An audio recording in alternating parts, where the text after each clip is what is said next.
When I was a small boy and I lived on 1139 Sheridan Street in Richmond, Indiana, I had a paper route. I actually passed the paper called the Indianapolis Star, and it was in my neighborhood, and I'd get up early every morning, roll papers, and pass them door to door riding my bicycle, and I learned to throw that paper quite a ways, and then except on Sundays. Sundays was a big thick paper, so I had to ride my bike, stop, take the paper to the door, come back, get on my bike, go to the next house. But I did that to make extra money. We worked very hard as young children in order to have money, because I grew up in a family that didn't have a lot of money at that time.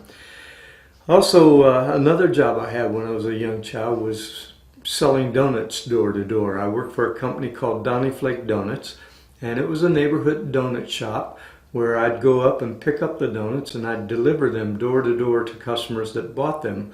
And customers could buy them in 1/4, half a dozen, 3/4 of a dozen, or a whole dozen, or as many as they like in quarter dozen increments. And I would take orders, and then I would deliver those donuts early in the morning, and then once a week go around and collect the money for the people that owed money for the donuts.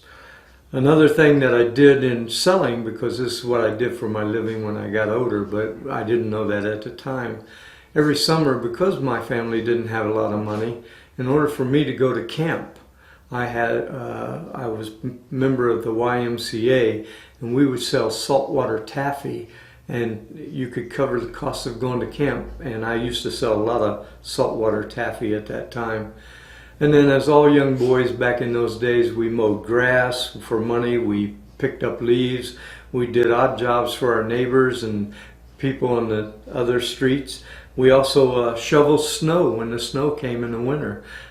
So from about the age of 8 to 13 years of age, I was very active in doing work in order to get extra income for me to be able to buy my own things and do things that my parents couldn't afford at that time.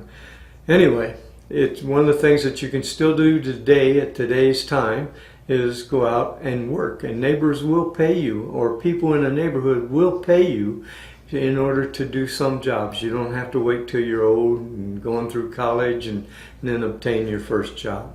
So all young men, feel free to get out and get to work.